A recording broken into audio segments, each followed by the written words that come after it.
तो sleeping master की इस एपिसोड की शुरुआत वहीं से होती है जहां पिछली बार हम लोग को दिखाया गया था अपना जंग उस फोर्थ सन से एक मुक्का खाने के बाद दूर जाके गिर के वहीं पे पड़े हुए सोचता है कि हाँ यह बंदा डिफरेंट है। तो इस एपिसोड की शुरुआत में अपना जंग इस चौथे सन के पीक स्टेट को उस बंदे से कंपेयर करने लगता है जिसने कि मतलब अपने जंग के ग्रैंडपा को मारा था ना। तो यहाँ कंपेरिजन के दौरान कंक्लूड यही निकलता है कि अपना वो स्वॉर्ड्समैन ना वो ये मच स्ट्रॉन्गर है इन सो कॉल पीक मास्टर से, क्योंकि इस तरह के पीक मास्टर को ना जैसे कि अपना गार्ड किम वो आउटर हॉल का मास्टर मतलब इनके पास भी स्ट्रेंथ है जिसको लेके अपने कोच के इतना ड्रामेटिक होने का भी रीजन उसे यहाँ समझ में आ रहा है क्योंकि ये वाला बंदा भी एक मॉन्स्टर है जो मतलब स्वॉर्डमैन जितना ताकतवर नहीं है लेकिन ये बंदा उतना ताकत गेन करने का पोटेंशियल रखता है। तो अब यहाँ ये सब कुछ सोचते हुए अपना जंग उठते हुए अपने नाक से मतलब खून को निकालते हुए आगे अपने मन में सोचता है कि वो इस बार का मामला ना अपने सिर्फ लक से सॉल्व नहीं कर पाएगा। वो अगर मतलब फाइट करने के बारे में सोचे ना तब भी उसका रिएक्शन टाइम कुछ ज्यादा ही स्लो निकलेगा।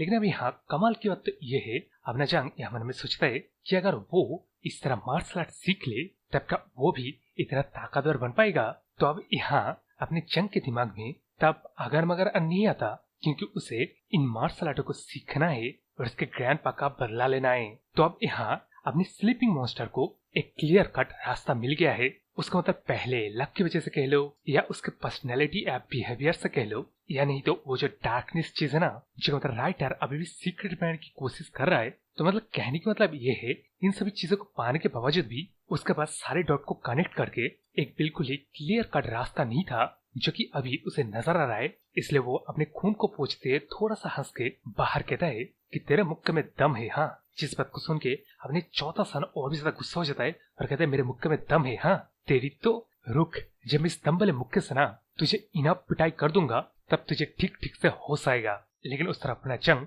उठते ही कहता है ये मतलब जाहिर सी बात है तू मेरे बातों के ऊपर विश्वास क्यों नहीं करेगा। जिस बात को सुन के अपने चौथा सन अपनी जंग को फिर से पकड़ के अपने मुक्के को तैयार करते हुए कहता है अबे ऑफकोर्स तेरे मुंह से एक भी शब्द को मैं विश्वास बिल्कुल ही नहीं करूंगा। जिस बात को सुन के अपना जंग फुल्ली कॉन्फिडेंट होकर कहता है अच्छा लेकिन एक अभी बुरा हुआ पता है क्योंकि मेरे पास वैसे भी चॉइस नहीं है तो मैं सोच रहा हूँ इस सीक्रेट मैनुअल को ना मैं लेडी सोक को दे दूंगा या नहीं तो सेकंड ब्रदर को दे दूंगा। लेकिन अब हम दोनों के लिए खास करके तेरे लिए सोचने की बात तो ये है अगर हमारा वो दोनों बड़ा भाई में से एक भाई मैनर मास्टर बन जाए तब का सच में तुझे वो लोग शांति से जीने देंगे जो कि one of the successor candidate है और जिसको मैनर मास्टर सबसे ज्यादा पसंद करते हैं। तो अब इस बात को सुन के अपने चौथा सन और भी मतलब गुस्सा होकर कहता है कि तू सच में यहाँ मुझे थ्रेट करने की कोशिश कर रहा है। तो अब इससे पहले अपने चौथा सन और कुछ मतलब कह पाता यह अपना जंग कहता है तुझे क्या सच में लग रहा है ये कोई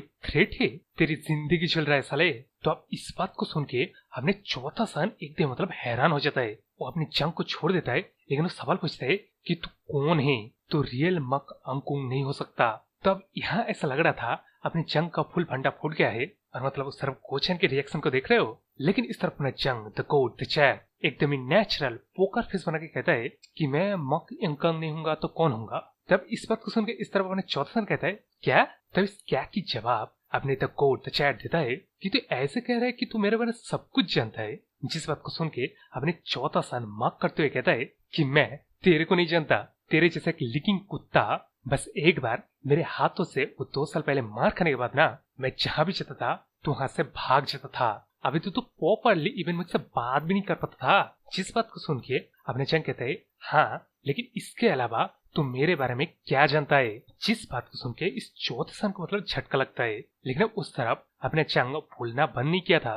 वो आगे बोलता है कि हम लोग हाफ भाई है ये जानने के अलावा और वो 2 साल पहले के इंसिडेंट के अलावा तू मेरे बारे में क्या जानता है। जो कि यार यहाँ अपना जंग एक नंबर के पॉइंट की बात किया है।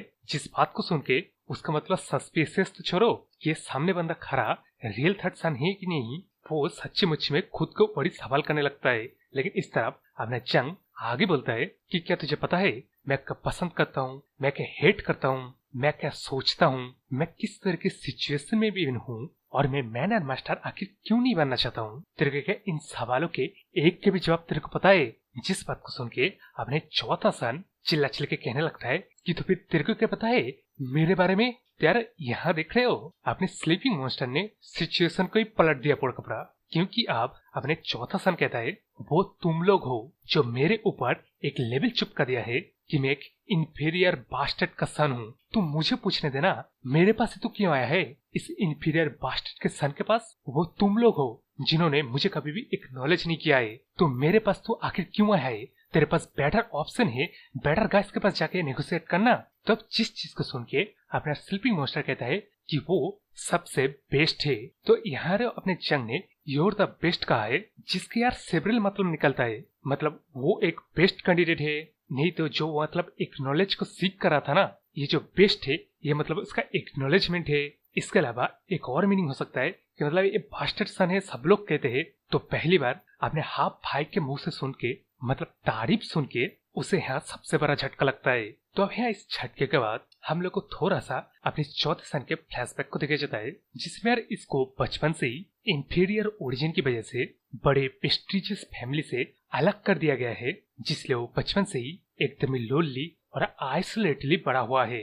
इसलिए वो इन सभी सालों में अपना सारा फोकस मार्शल आर्ट को सीखने में लगाया, क्योंकि उसके पास अगर एबिलिटी होगा तो उसे कोई ना कोई एक्नॉलेज करेगा, जो एक्नॉलेजमेंट ये सामने खड़ा बंदा उसे अभी दे रहा है। तो यार मैंने बोला ना सेवरल मीनिंग हो सकता है, तो यहाँ अपने चौथे सन को ये एक्नॉलेजमेंट लगा। ये सोचने के बाद अभी प्रेजेंट में अपने चौथा सन अपने मन में सोचता है कि उसने जहाँ सबसे लास्ट में तो छोड़ो, कभी भी इस बंदे से एक्नॉलेजमेंट छोड़ो, ये तो मेरे को हेट करता है, ये मैं सोच रहा था। उसकी जगह वही बंदा अनएक्सपेक्टेडली मुझे एक्नॉलेज किया, तो फिर क्या मुझे भी चेंज हो जाना चाहिए? तो अब इस बात को सोच के अपने चौथा सन अपने मतलब जंग से कहता है कि वो एक बार उसके बातों को सुनेगा, उसके बाद बताएगा कि वो नेगोशिएट करेगा या नहीं। जिस बात को सुन के अपना जंग कहता है गुड गुड, तो मेरा ये कंडीशन है, जिस कन्वर्सेशन का हमें दिखाई नहीं चाहता, क्योंकि ऑब्वियसली हम लोग को पहले से ही पता है अपना जंग इस चौथे सन से क्या पूछने वाला है। तो अब वहां से सीन सब के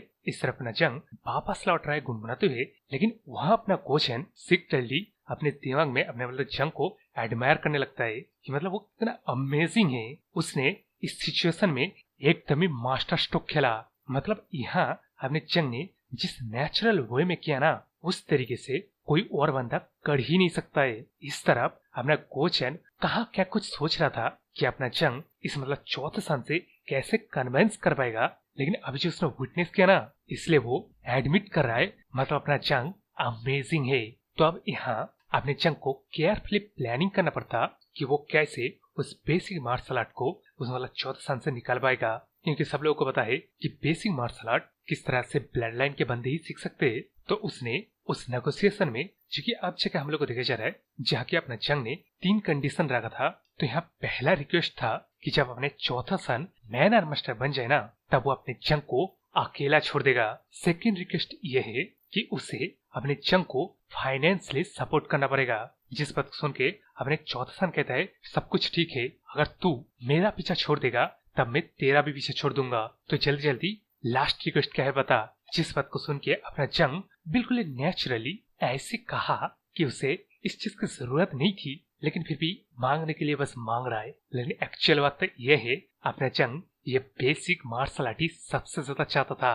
तो हाँ, उसने आखिर में बेसिक मार्शल आर्ट को सीखने की रिक्वेस्ट की अपने चौथे सन से। जिस रिक्वेस्ट के दौरान अपने कोचन को लग रहा था कि अब तक तो सब कुछ मास्टर स्ट्रोक जा रहा था, लेकिन अभी इस क्रिटिकल मोमेंट में अपना पता जंग एक्सपोज न हो जाए। लेकिन कमाल की बात यह है अपना जंग जरा सा भी एक्सपोज नहीं हुआ, बल्कि उस तरफ अपना चौथा सन जरा से भी सस्पेक्ट नहीं किया कि ये सच्ची मुच्ची में चौथा सन नहीं कोई और बेरूपिया है। तो अब इसके बाद हम लोग को कोचन के पर्सपेक्टिव से ही चीजों को दिखाया जाता है, जिसमें यार अपने चौथा सन अपने फैमिली के मेंबर से एक्नॉलेजमेंट को जो सीख कर रहा था ना, उसके थर्स्ट को अपने जंग ने बखूबी मिटाया। जिसलिए अपना चौथा सन अपने जंग के ऊपर मतलब जरा सा भी डाउट नहीं किया, उसने थोड़ली बेसिक मार्शल आर्ट के नॉलेज को अपनी जंग को पास ऑन किया। जिसमें हम लोग को छोटा सा डिटेल दिया जाता है, यहाँ अपने जो चौथा सन है ना, इसने बेसिक मार्शल आर्ट को 2 घंटों में याद कर लिया था, लेकिन इस तरफ अपना जंग जो कि यार सिर्फ एक बार ही सुन के ना